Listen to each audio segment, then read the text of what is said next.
Every basketball player has had the frustrating experience of playing really well in practice, only to have their game disappear when it counts.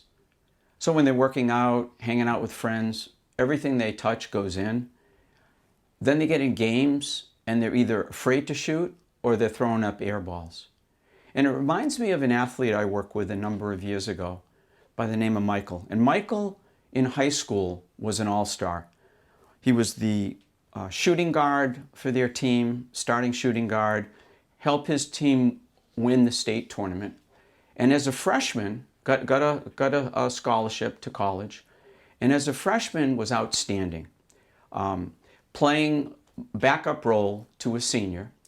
And when the senior graduated, start of his sophomore year, his coach came up to him at the beginning of the season and really said to him, "Michael, this is your team." And Michael took that very seriously. He wanted to do what he had done the previous year. He wanted to be even better.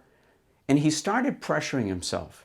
He started thinking before games about how well he needed to play and how many points he needed to score. And as a consequence, he started to get tighter. He started to get more nervous. He noticed that his shot wasn't dropping as much. He noticed he was feeling more tentative about shooting. He was afraid to shoot. And he'd start thinking in his mind, I don't know, what if I miss? What if this happens? What if that happens? What's coach going to say? Maybe I'll get benched. And Michael's problem I see across this sport at almost every level, from junior athletes through college, even into the pros, especially with rookies, where your focus switches to outcome instead of just reacting, just seeing what's going on and reacting. So Michael and I sat down and we did some work together over Skype, and we helped him figure out exactly what was going on for him, because his coach certainly couldn't help him. His coach didn't understand. Why aren't you shooting? Why aren't you playing the way you played last year? And what we helped Michael do was become much more aware of his pregame and during game focus, which will help you stay calm under pressure. And you can't play well unless you're loose, unless you're calm. And within a few months, Michael's game started to come back. Michael started playing like his old self. And one of the things I've seen working in this sport and working with the UConn men and women's basketball teams for a number of years is that if you don't work on the mental side, doesn't matter how talented you are, it doesn't matter what kind of shot percentage you have in practice, you're not going to be able to perform when it counts.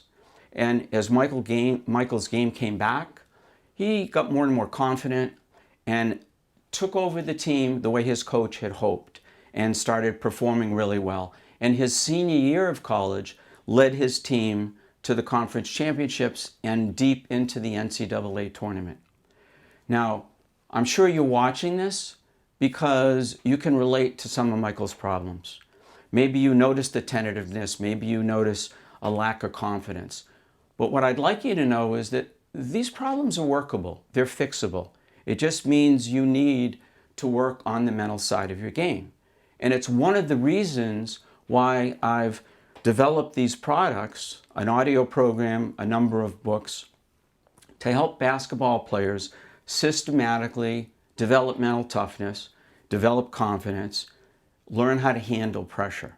Now, whether you work with me one-on-one, which obviously is probably the best option to get one-on-one coaching, or you work with the products, there's a way that you can resolve these issues. There's a way that you can develop mental toughness and play like your old self. So I encourage you to call if you want to know what's right for you. Any questions, parents, coaches, and the ball players, happy to talk to you.